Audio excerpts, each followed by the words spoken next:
This video is about how to write half equations and ionic equations.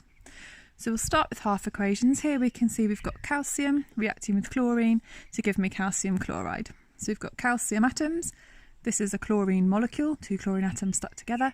And then we've got calcium chloride, which is an ionic compound.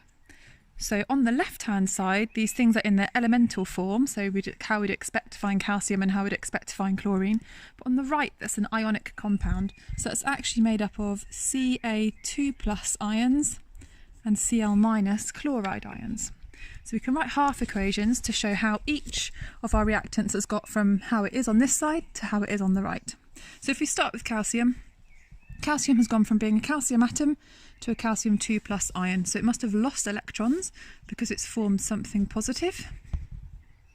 And because it's formed something with a 2+ charge, it must have lost 2 electrons.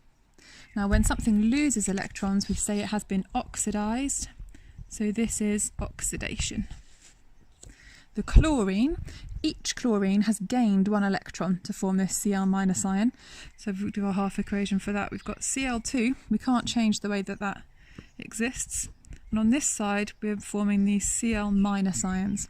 Now our half equations, they still need to be balanced. So I've got 2 chlorines here on the left. So I'm going to have to form 2 chloride ions on the right. Each one of them has gained 1 electron. So I need to add 2 electrons there on the left. And when things gain electrons, we say they are reduced, and this is reduction. Ionic equations show you what's actually happening in a reaction, and they don't include spectator ions. So if we look carefully at this question, we've got silver nitrate, which is a solution. So you can see that's down here with the AQ. It reacts with sodium chloride solution to form a precipitate. Now a precipitate is something solid. There it is of silver chloride and sodium nitrate solution. So to work out the ionic equation for this, what we want to do is rewrite this equation out, but everything that's aqueous we're going to break down into its ions so that we can see what changes and what doesn't. So on this side we've got our Ag+ and NO3-, that's our nitrate ion, plus sodium plus and chloride. And we're making an AgCl precipitate. Now that one's a solid, so I'm not going to change the way that that's written. And the sodium nitrate is aqueous, so I'm going to break that down into ions as well. Now the first step is to just look and see which things don't change and which things do. So my Ag is Ag+ there, and over there it's part of the compound. NO3- stays as NO3-, so that can be cancelled out. Na+ stays as Na+, so that can be cancelled out as well. So you want to rewrite underneath what's actually happened in your reaction.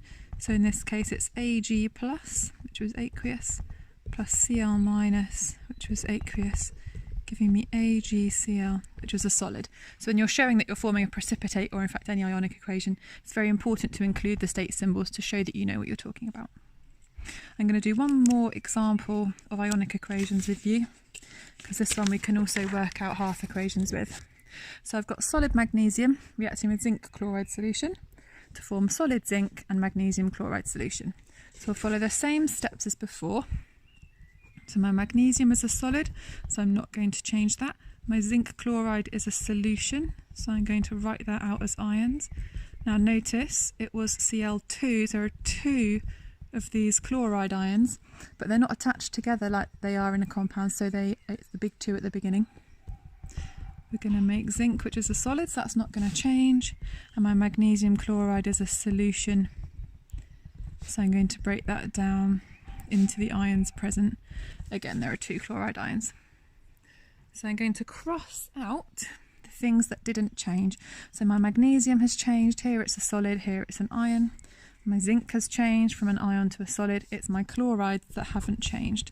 I've got 2 Cl- on each side.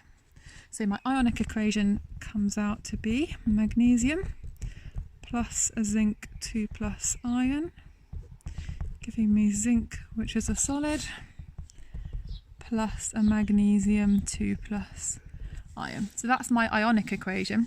Now I can actually from this work out half equations. There's 2 things happening, one to the magnesium and one to the zinc. So if we have a look at the magnesium, it's changing from a magnesium atom to a magnesium ion. So it must have lost electrons.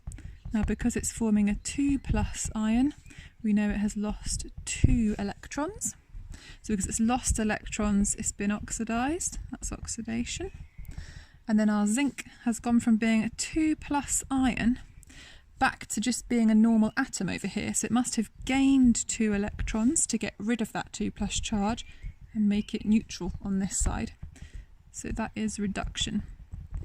Now when oxidation and reduction happen in the same equation, same reaction, this overall reaction we had up here, we call that a redox reaction, because it includes reduction and oxidation.